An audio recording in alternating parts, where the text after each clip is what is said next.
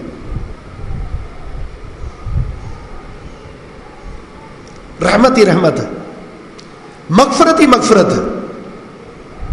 پھر کیوں نہ میں اور آپ ان اسباب کو حاصل کریں جس کی وجہ سے اللہ رب العزت نے موقع دیا ہے مجھے اور آپ کو، صحت دی ہے مجھے اور آپ کو، فراغت دی ہے اللہ نے مجھے اور آپ کو، اور جہنم سے آزادی کا پروانہ حاصل کر لیں. کامیابی سب سے بڑی یہی ہے. کامیابی کیا ہے؟ کامیابی کیا ہے؟ کامیاب کون ہے؟ کامیابی کیسے حاصل کروں؟ تو فرمایا فمن زحزح عن النار وادخل الجنۃ فقد فاز. جو جہنم سے بچا لیا گیا، جنت میں داخل کر دیا گیا، یہ انسان کامیاب ہو گیا. یہی کامیابی ہے. اور جنت میں داخلہ اور جہنم سے بچاؤ یہی کامیابی ہے، وگرنہ دنیا کی زندگی دھوکے کا سامان ہے. ناکام ہے وہ انسان جس نے رمضان المبارک کو تجارت کا مہینہ سمجھا. ناکام ہے وہ انسان جس نے رمضان المبارک کو سونے کا مہینہ سمجھا. ناکام ہے وہ انسان جس نے رمضان المبارک کو بس کھانے اور پینے کا مہینہ سمجھا. واللہ یہ موقع بار بار نہیں ملتا، اور یہ نیکیوں کا موسم بہار ہے. تاجر بن جائیں نیکیوں کے، اللہ کو کچھ دینا شروع کر دیں اور اس سے نیکیاں حاصل کرنا شروع کر دیں. یہ تجارت اس مہینے کا مقصد ہے. کمائی کے 11 مہینے ہیں، سونے کے اور بھی موقع ہیں، خوب کھانے پینے کے اور بھی موقع ہیں. اس موقع میں صرف ایک ہی چیز ٹارگٹ بنائی جائے، اور وہ یہ ہے زیادہ سے زیادہ اپنے میزان کو بھاری کر سکوں، زیادہ سے زیادہ اپنی کتاب کے اندر، اپنے نامہ اعمال کے اندر اجر و ثواب کا ذخیرہ کر سکوں. کیونکہ زیادہ نیکیاں اس مہینے میں کی جاتی ہیں، اجر زیادہ اس مہینے میں ملتا ہے، راضی اللہ زیادہ اس مہینے میں ہوتا ہے. نیکیوں کا موسم بھی یہی ہے. جس نے میزان کو بھر لیا اس کے لیے پورا سال یہ میزان بھاری ہی رہے گا. فمن ثقلت موازینہ فاولئک هم المفلحون. فلاح بھی اسی صورت میں ہے کہ آپ کا میزان بھر جائے. مسند احمد کی یہ 2 حدیثیں بڑی خوبصورت ہیں. نمبر 1، رسول اللہ صلی اللہ علیہ وسلم کا فرمان، ان للہ تعالی اتقاء فی کل یوم ولیلۃ فی رمضان وَإِنَّ لِكُلِّ مُسْلِمٍ فِي كُلِّ يَوْمٍ وَلَيْلَةٍ دَعْوَةً مُسْتَجَابَةً. رمضان المبارک کی ہر رات اور ہر دن اللہ لوگوں کو جہنم سے آزاد کر رہا ہوتا ہے. کیا خوشی ہوگی میرے لیے اور آپ کے لیے اگر مجھے اور آپ کو بھی اس موقع سے فائدہ اٹھا کر ایسی رات مل جائے، ایسا دن مل جائے جس میں رب العالمین ہمارے بارے میں یہ لکھ دے کہ یہ بندہ جہنم سے آزاد ہے. ساتھ ہی میں فرمایا اسی رمضان میں ہر مسلمان کو دن اور رات میں دعوت مستجابہ دی جاتی ہے، یعنی ایسی دعا جو قبول کر لی جاتی ہے. دعاؤں کو سہارا بنائیں، دعاؤں کو ہتھیار بنائیں. رمضان کے دن اور رات میں اللہ سے جہنم سے آزادی حاصل کرنے کے لیے. دوسری حدیث، ان للہ تعالی عند کل فطر اتقاء. اللہ رب العزت ہر افطاری کے وقت لوگوں کو جہنم سے آزاد کرتا ہے. تو یہ حدیث 2 باتیں وعدے کر رہی ہے. نمبر 1، رمضان المبارک میں بندے کی دعا رد نہیں ہوتی. اس لیے کہ رحمت کے دروازے کھلے ہوئے ہیں. دعا کو قبول نہ کرنا اللہ کی رحمت کے منافی ہے. اللہ کی رحمت کا مظہر یہ ہے کہ بندہ مانگے اور اللہ دے دے. اور کیا ہی دعا ہوگی وہ دعا جسے اللہ قبول کر لے، جس میں بندے نے اللہ سے مانگا ہو رحمت کو، مغفرت کو اور جہنم سے آزادی کو.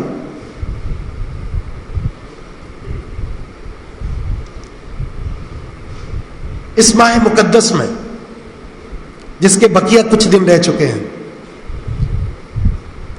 میں کچھ امور ذکر کرتا ہوں جنہیں کبھی چھوڑنا نہیں ہے، بالخصوص اس ماہ مقدس میں. اور ان امور کے بارے میں اللہ نے یہ ذکر فرما دیا جو یہ کرے گا وہ جہنم سے آزاد ہے. اور یہی مقصد ہے اس ماہ مقدس کا. اور اسی لیے اللہ نے پورا ماحول بنا کر دیا ہے، مجھے پورا ماحول بنا دیا ہے کہ یہ جنت میں چلا جائے اور جہنم سے بچ جائے. اور قرآن میں اللہ نے فرمایا ما یفعل اللہ بعذابکم ان شکرتم وآمنتم. اللہ تمہیں عذاب دے کر کیا کرے گا؟ اللہ کو کیا فائدہ ہوگا؟ کہ اللہ کی بادشاہت میں کون سا اضافہ ہوگا؟ اللہ نہیں چاہتا تمہیں عذاب دینا اگر تم شاکر بن جاؤ اور اللہ تعالیٰ پر ایمان لانے والے بن جاؤ، مومن بن جاؤ، اس کے قدردان بن جاؤ، اس کا شکریہ ادا کرنے والے بن جاؤ. اللہ تمہیں عذاب نہیں دے گا. اس لیے تو اللہ تعالیٰ نے ماہ مقدس دیا ہے کہ اللہ عذاب نہیں دینا چاہتا. اسی لیے اس مہینے میں اللہ نے جہنم کو بند کر دیا، جنت کے دروازے کھول دیے، رحمت کے دروازے کھول دیے، شیاطین جکڑ لیے. اور اللہ رب العزت نے صدائیں لگانے والے فرشتے مقرر کر دیے کہ ایک ماحول بن جائے. اس کے باوجود بھی مغفرت، رحمت اور جہنم سے آزادی حاصل نہ کرنے والا انسان اس سے بڑھ کر کائنات کا کوئی محروم نہیں ہو سکتا. اس کے باوجود بھی ہم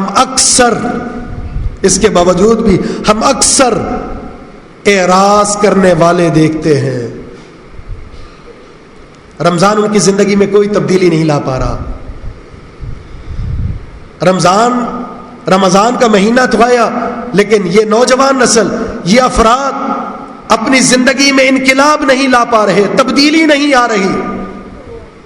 ان کے لیے خصوصی طور پر یہ ہے کہ اب بھی موقع ہے، دعا کر لیجئے، دعوت مستجابہ ہے. اللہ سے یہ التجا کر لیجئے، اللہ میری زندگی کے اندر تبدیلی پیدا فرما دے. اختصار کے ساتھ وہ اسباب جس کا تمسک کرنا ہے. سب سے پہلی چیز رسول اللہ صلی اللہ علیہ وسلم کا فرمان ہے من شہد لا الہ الا اللہ وان محمد الرسول اللہ حرمہ اللہ علی النار. سب سے پہلی چیز عقیدہ توحید کا قبول کرنا، عقیدہ توحید کی معرفت اور اس کا تمسک، جس نے اللہ کے معبود برحق ہونے کی گواہی دی اور محمد رسول اللہ صلی اللہ علیہ وسلم اللہ کے سچے رسول ہونے کی گواہی دی. اللہ نے ایسے انسان پر جہنم کی آگ کو حرام کر دیا ہے. دو چیزیں اختیار کرنی ہیں، ایک ہے توحید اور دوسری ہے محمد الرسول اللہ علیہ وسلم کی رسالت کی گواہی. ایک صحابی نے پوچھا اللہ کے رسول وہ کون سی دو چیزیں ہیں جو واجب کر دیتی ہیں؟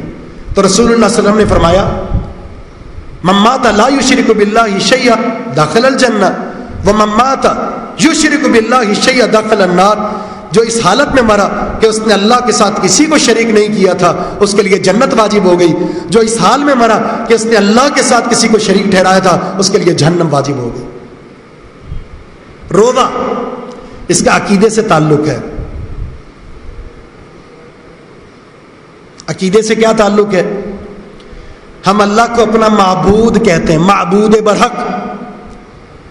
معبود وہ ہوتا ہے جس کی عبادت کی جائے، اور عبادت کی بہت ساری اقسام میں سے ایک بدنی عبادت روزہ بھی ہے. اور یہ اللہ کو پتہ ہے سب سے زیادہ محبوب کیوں ہے. ساری عبادات میں یہ وہ واحد عبادت ہے جس میں اخلاص سب سے زیادہ پایا جاتا ہے. یہ بندے اور خالق کے درمیان ایک راز ہے. اس لیے اللہ تعالیٰ اس عبادت کی نسبت اپنی طرف کرتا ہے کہ روزہ میرا ہے. اس کا معنی یہ ہے کہ سب سے زیادہ وہ عبادت اللہ کو پسند ہے جس میں اخلاص موجود ہو. تو پہلی چیز جس سے انسان جہنم سے بچ سکتا ہے وہ عقیدہ توحید ہے. دوسری چیز ہے اخلاص. رسول اللہ صلی اللہ علیہ وسلم کا فرمان لن یوافی عبد یوم القیامت یقول لا الہ الا اللہ یبتغی بہا وجہ اللہ الا حرمہ اللہ علی النار. کل قیامت کے دن اس بندے کو نہیں بدلہ دیا جائے گا جس بندے نے لا الہ الا اللہ پڑھا اللہ کے چہرے کی رضا کے لیے, اللہ کے دیدار کے لیے, اللہ کی محبت کے لیے, اللہ سے محبت کے لیے لا الہ الا اللہ پڑھا. کل قیامت کا دن ہوگا, ایسے انسان پر اللہ جہنم کی آگ کو حرام کر دے گا. فإن اللہ حرم علی النار من قال لا الہ الا اللہ یبتغی بذلک وجہ اللہ. ایسے شخص پر جہنم کی آگ حرام ہے جس نے لا الہ الا اللہ اللہ کی رضامندی کے لیے کہا. عقیدہ توحید ہے یا کوئی اور عمل ہے, اخلاص ہے, تو کل قیامت کے دن میزان کے اندر یہ بھاری وزن والا عمل بن جائے گا. تیسری چیز دعا. دعا ایک مظلوم عبادت ہے, ایک ایسی مظلوم عبادت ہے جس کے بارے میں دو قسم کے طبقے پائے جاتے ہیں. ایک طبقہ وہ ہے جو اس دعا کے تعلق سے حد سے زیادہ آگے بڑھ چکا ہے. فرض نماز کے بعد امام کے ساتھ دعا ہوگی, لازمی ہوگی, وگرنہ نماز قبول نہیں ہوگی. فرض نماز کے بعد اجتماعی دعا کا عادی بن چکا ہے جو کہ بدعت ہے. اجتماعی دعا ثابت نہیں ہے. اور دوسرا وہ طبقہ ہے کہ دعا انفرادی عبادت ہے, لیکن اس طبقے نے اس انفرادی عبادت کو بھی چھوڑ دیا ہے. جبکہ رمضان اور دعا ان کا بڑا گہرا تعلق ہے. دوسرے پارے میں اللہ نے جہاں رمضان کے احکام ذکر کیے ہیں, درمیان میں اللہ نے دعا کی آیت اتار دی ہے. وَإِذَا سَأَلَكَ عِبَادِي عَنِّي فَإِنِّي قَرِيبٌ أُجِيبُ دَعْوَةَ الدَّاعِ إِذَا دَعَانِ فَلْيَسْتَجِيبُوا لِي وَلْيُؤْمِنُوا بِي لَعَلَّهُمْ يَرْشُدُونَ. اے پیغمبر, جب بھی آپ سے میرے بارے میں میرے بندے پوچھیں تو ان کو بتا دینا میں قریب ہوں, دعا کرنے والے کی دعا کو میں قبول کرتا ہوں. شرط یہ ہے کہ مجھ پر ایمان لائیں اور مجھے پکاریں. اللہ رب العزت انہیں ہدایت عطا فرما دے گا. قرآن میں اللہ نے عباد الرحمن کی صفات ذکر فرمائی ہے. والذین یقولون ربنا اصرف عنا عذاب جہنم ان عذابها کان غراما انها ساءت مستقرا ومقاما. اہل ایمان عباد الرحمن اللہ سے یہ دعائیں مانگ رہے ہوتے ہیں, اے پروردگار جہنم کی عذاب سے, جہنم جیسی سزا سے, جہنم جیسے تباہ کن ٹھکانے سے ہمیں بچا لے. یہ بہت ہی خطرناک ٹھکانہ ہے. حدیث میں آتا ہے اللہ کے رسول صلی اللہ علیہ وسلم جہنم سے پناہ مانگا کرتے تھے. سلام پھیرنے سے پہلے جو دعا تھی, اللہم انی اعوذ بک من عذاب جہنم, اللہم انی اعوذ بک من عذاب القبر, اللہم انی اعوذ بک من فتنۃ المحیا والممات واعوذ بک من شر فتنۃ المسیح الدجال, اللہم انی اعوذ بک من المأثم والمغرم. رسول اللہ صلی اللہ علیہ وسلم ان چیزوں سے پناہ مانگتے تھے. اے اللہ جہنم سے بچا لے, عذاب قبر سے بچا لے, موت و حیات کے فتنے سے بچا لے, دجال کے شر سے بچا لے, اے اللہ قرض سے بچا لے, اے اللہ گناہ سے بچا لے. یہ خوبصورت دعا رسول اللہ صلی اللہ علیہ وسلم نماز کے آخر میں پڑھا کرتے تھے. اور حدیث میں آتا ہے جب کوئی بندہ اللہ سے 3 دفعہ جنت کا سوال کرتا ہے, اے اللہ جنت عطا فرما دے, اے اللہ جنت عطا فرما دے, اے اللہ جنت عطا فرما دے, تو جنت خود اللہ سے کہتی ہے اللہم ادخلہ الجنہ, اے پروردگار اس بندے کو جنت میں داخل کر دے. ومن استجار من النار 3 مرات, اور اگر کوئی شخص جہنم سے 3 دفعہ پناہ مانگتا ہے, اے اللہ جہنم سے بچا لے, اے اللہ جہنم سے بچا لے, اے اللہ جہنم سے بچا لے, جہنم خود اللہ سے کہتی ہے اللہم اجرہ من النار, اے اللہ اس بندے کو جہنم سے بچا لے. یہ تو دعاؤں کی قبولیت کا مہینہ ہے. پھر میں اور آپ دعا نہ کریں جبکہ یہ وعدہ ہے دعوت مستجابہ وہ رد نہیں ہوگی. اللہ کی رحمت یہ ہے کہ بندہ جو مانگے اللہ اسے عطا فرما دے، بلکہ اللہ تو مانگنے والے کو ہر سحری میں ہر افطاری میں جہنم سے آزاد کر رہا ہوتا ہے. اور میں اور آپ بد نصیب اس موقع پر اپنے آپ کو جہنم سے آزادی کے لیے اللہ کے سامنے پیش نہ کریں، ہاتھ نہ اٹھائیں، مانگے نہ، تو اس سے بڑھ کر محرومی کیا ہو سکتی ہے.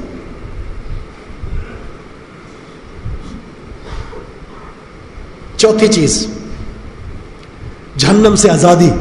مشن بنائیں، ٹارگٹ بنائیں، عمل کے اندر یہ سوچ بنائیں کہ رحمت چاہیے، مغفرت چاہیے، رضا چاہیے، جہنم سے آزادی چاہیے. اللہ جس پر اللہ کی رحمت ہوتی ہے اللہ اسی کو معاف کرتا ہے، جس کو معاف کرتا ہے اسی پر جہنم کی آگ کو حرام کرتا ہے اور پھر اسی سے راضی ہوتا ہے. آپ کو اسباب رحمہ اور اسباب اتق من النار اختیار کرنا ہے تو اللہ رب العزت کی رحمت بھی اور اللہ رب العزت کی مغفرت بھی اور جہنم سے آزادی بھی اور اللہ کی رضا بھی حاصل ہوتی چلی جائے گی. چوتھی چیز کیا ہے؟ چوتھی چیز کا تعلق نماز کے ساتھ ہے. عبادات کی طرف آ جائیں. رسول اللہ صلی اللہ علیہ وسلم کا فرمان ہے من صلی للہ 40 یوما فی جماعت یدرک التکبیرۃ الاولی کتب له براءۃ من النار و براءۃ من النفاق. جس شخص نے اللہ کے لیے 40 دن تک مسلسل جماعت کے ساتھ نماز پڑھی، تکبیر اولیٰ کے ساتھ، امام کے اللہ اکبر کہنے سے پہلے وہ صف میں آ گیا، 40 دن تک مسلسل اس کا یہ عمل جاری رہا، جو صرف 200 نمازیں بنتی ہیں. 200 نمازیں اللہ 2 چیزیں واجب کر دے گا اس کے لیے.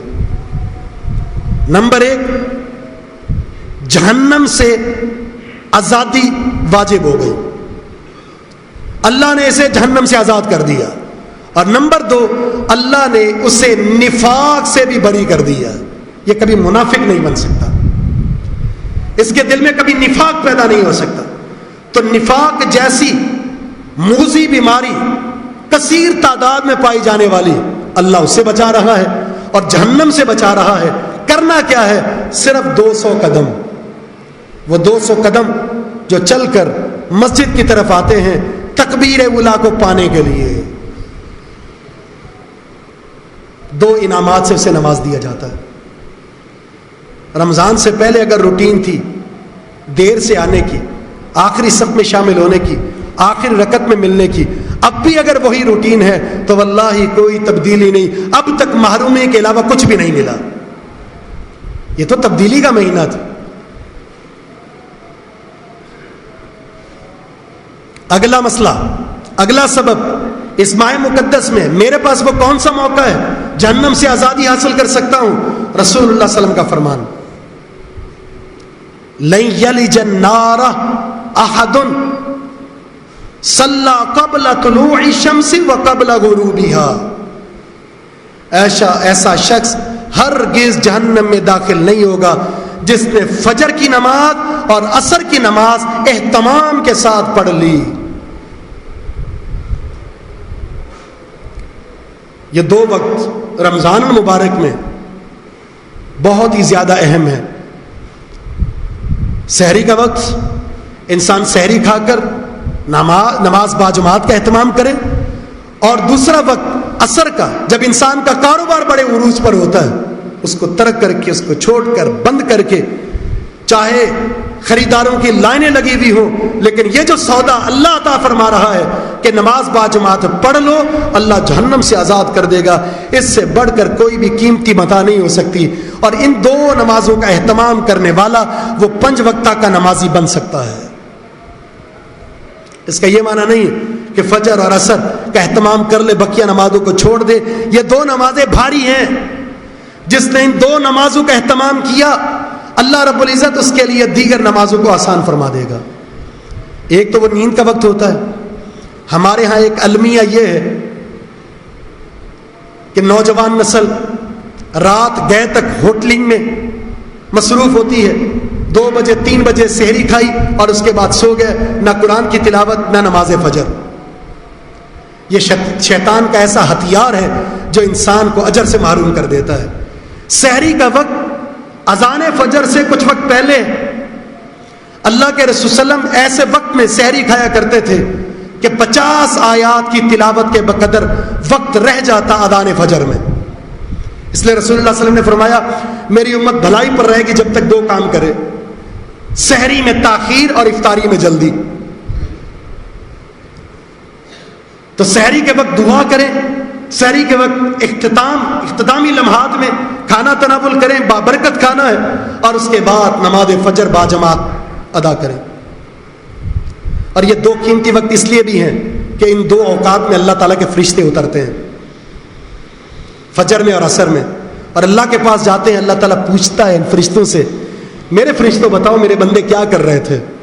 اللہ کو پتہ ہے میں اور آپ کیا کر رہے ہیں، اللہ کو پتہ ہے، لیکن اللہ فرشتوں سے اپنے بندوں کے بارے میں گواہی لینا چاہتا ہے۔ فرشتے کہتے ہیں اللہ جب ہم عصر میں گئے تو ہم نے نماز کی حالت میں پایا، فجر میں گئے نماز کی حالت میں پایا، گئے تھے تو بھی نماز پڑھ رہے ہیں، جب آئے تو بھی نماز میں ہے۔ ایسے انسان جن کے اللہ کی عدالت میں جن کے بارے میں فرشتے گواہیاں دے رہے ہیں، ان کی نمازوں کے بارے میں ان کا مقام کیا ہوگا؟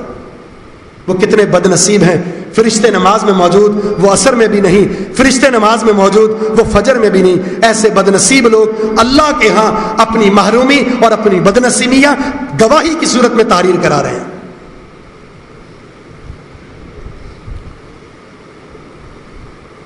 رسول اللہ صلی اللہ علیہ وسلم کا فرمان من حافظ علی 4 رکعات قبل ظہر 4 قبل ظہر و4 بعدها حرمہ اللہ علی النار۔ جس انسان نے 4 رکعات کی حفاظت کی، ظہر سے پہلے 4 اور عصر کے بعد 4، ظہر کے بعد 4 ظہر سے پہلے پڑھی اور 4 ظہر کے بعد، ایسے انسان نے ان 4 رکعات پر جو ظہر سے پہلے بھی ہیں اور ظہر کے بعد بھی ہیں محافظت کر لی، اللہ رب العزت نے ایسے انسان پر جہنم کی آگ کو حرام کر دیا۔ ایک اور حدیث رسول اللہ صلی اللہ علیہ وسلم کا فرمان جس شخص نے فجر کی نماز جماعت کے ساتھ پڑھی، بڑا عظیم عمل ہے، پھر اپنی جگہ پر بیٹھا رہا، جگہ تبدیل نہیں کی، کسی سے بات نہیں کی، اور 10 دفعہ یہ دعا پڑھی لا الہ الا اللہ وحدہ لا شریک لہ لہ الملک ولہ الحمد یحیی و یمیت بیدہ الخیر وہو علی کل شیء قدیر۔ 10 دفعہ اللہ رب العزت اس انسان کو اولاد اسماعیل میں سے 4 غلام آزاد کرنے کے برابر اجر عطا فرمائے گا۔ 4 غلام اولاد اسماعیل، اور ایک غلام کو آزاد کرنے کا ثواب کیا ہے؟ جس نے پورا غلام آزاد کر دیا اللہ اسے پورے کے پورے بندے کو جہنم سے آزاد کر دے گا، اور اس نے 4 غلام آزاد کیے یہ دعا پڑھ کر۔ فجر ہی سے تعلق رکھنے والی ایک اور حدیث رسول اللہ صلی اللہ علیہ وسلم کا فرمان جس انسان نے فجر کی نماز پڑھی، ذکر اذکار میں مصروف ہو گیا حتیٰ کہ سورج طلوع ہو گیا، سورج طلوع ہو گیا، ذکر اذکار میں مصروف رہا، اللہ رب العزت اس عمل کی وجہ سے اسے 4 غلام آزاد کرنے کے برابر اجر عطا فرمائے گا۔ عصر میں نہیں، ظہر فجر میں نہیں تو عصر کے اندر عصر کی نماز پڑھی، بیٹھ گیا مسجد کے اندر، ذکر اذکار کرتا رہا، سورج طلوع ہو گیا، اللہ تعالیٰ اولاد اسماعیل میں 4 غلام آزاد کرنے کے برابر اجر عطا فرمائے گا۔ فجر ہی کے تعلق سے جس نے نماز فجر پڑھی جماعت کے ساتھ اپنی جگہ پر بیٹھا رہا، ذکر اذکار کرتا رہا، قرآن کی تلاوت کرتا رہا، سورج طلوع ہوا، اشراق کی 2 رکعت نماز پڑھی، اشراق کی 2 رکعت نماز پڑھی، اللہ تعالیٰ ایک مکمل حج کا ثواب عطا فرمائے گا اور ایک مکمل عمرے کا ثواب عطا فرمائے گا۔ 1 گھنٹہ ہوتا ہے، صرف 1 گھنٹہ نماز فجر کے بعد سورج طلوع ہوتا ہے، اشراق کی 2 رکعت نماز پڑھ کر انسان چلا جائے، اجر کتنا ملا، کتنا اجر ملا؟ ایک اس وجہ سے کہ نماز باجماعت پڑھی جہنم سے آزاد ہو گیا، دوسرا اس نے اسی جگہ پر بیٹھ کر لا الہ الا اللہ کا ورد کیا، 4 غلام آزاد کر دیے، طلوع شمس تک بیٹھا رہا، پھر 4 غلام آزاد کر دیے، پھر عشاء کی 2 رکعت نماز پڑھ کر گیا، حج کا اور عمرے کا مکمل ثواب، یہ اجر بانٹا جا رہا ہے، جہنم سے آزادی در آزادی دی جا رہی ہے، لیکن محرومی ہے میرے اور آپ کے لیے کہ ہم بدنصیب ہیں، نماز فجر پڑھنے کے بعد مسجد کے اندر ہمارا دل نہیں لگتا اور فوراً بھاگنے کی کوشش کرتے ہیں اور اتنا سارا اجر اسے چھوڑ کر قربان کر کے نکل جاتے ہیں۔ یہ موقع دوبارہ نہیں آئے گا، یہ پورا سال کے لیے ہے، لیکن رمضان المبارک میں تو انسان نیکی کرنے کا طالب ہوتا ہے اور اس کے پاس یہ سارے مواقع ہیں، اور ان مواقع سے اگر وہ فائدہ نہ اٹھائے تو اس سے بڑھ کر محرومی کیا ہو سکتی ہے۔ رسول اللہ صلی اللہ علیہ وسلم کا فرمان، اتقوا النار ولو بشق تمرہ، جہنم کی آگ سے بچ جاؤ چاہے آدھی کھجور خرچ کرنی پڑ جائے۔ اگر یہ بھی نہیں ہے، آدھی کھجور بھی نہیں ہے، اتنا فقر و فاقہ ہے، فبکلمۃ طیبۃ، ایک پاکیزہ بول دیا کرو، خوبصورت بات زبان سے کہہ دیا کرو، اچھا اخلاق اختیار کر لو، محبت بری باتیں کیا کرو، کھلے چہرے کے ساتھ ملا کرو، یہ نیکی بھی صدقہ ہے اور اس نیکی پر بھی اللہ جہنم کی آگ کو حرام کر دیتا ہے۔ روزے کی حالت میں ہم چڑچڑاپن ہمارے اندر، چڑچڑاپن روزے، حالانکہ روزے کی حالت میں تو کہا گیا کہ انی صائمن کہو، تم نے کسی پر غصہ نہیں کرنا، کسی سے جھگڑنا نہیں، کسی کو گالی نہیں دینی، باس مباحثہ نہیں کرنا، کوئی اختلاف نہیں، اخلاق کا اعلیٰ مظہر بن جاؤ، رحمت کا مظہر بن جاؤ، رحمت کو اپنے اندر سنبھالو، کیونکہ اللہ کی رحمت اس انسان پر اترتی ہے جو لینن قریباً حینن ہوتا ہے، جو بڑا نرم مزاج خوبصورت اخلاق کا مالک بن جاتا ہے، اس پر جہنم کی آگ حرام ہو جاتی ہے اور اللہ کی رحمتیں اترنا شروع ہو جاتی ہیں۔ تو یہ نیکیوں کا موسم بہار ہے، یہ چھوٹی چھوٹی نیکیاں وہ ہیں جن نیکیوں کو حاصل کر کے جہنم سے آزادی حاصل کر سکتے ہیں، مغفرت کا پروانہ حاصل کر سکتے ہیں، رحمت کو حاصل کر سکتے ہیں اور جہنم سے آزادی حاصل کر کے ہم بھی اللہ رب العزت کی رضا اور اس کے دیدار کے حقدار بن سکتے ہیں۔ اللہ رب العزت سے دعا ہے کہ رب العالمین اس ماہ مقدس کو غنیمت جان کر، صحت مندی کو غنیمت جان کر، فراغت کو غنیمت جان کر، رمضان کے بقیہ اپنی دنوں میں اس مشن کو تھامنے کی توفیق عطا فرما دے کہ کسی طریقے سے اللہ کی رحمت کو حاصل کر سکوں، مغفرت کو حاصل کر سکوں اور جہنم سے آزادی کا پروانہ حاصل کر سکوں، اور وہ اعمال جو میں نے آپ کے سامنے ذکر کیے ہیں ان کا تمسک اختیار کیجئے۔ ان اعمال پر تمسک انسان کو جہنم سے آزادی دلا دے گا۔ اللہ رب العزت ہمیں عمل کی توفیق عطا فرما دے۔ وما توفیق الا باللہ، وآخر دعوانا ان الحمد للہ رب العالمین۔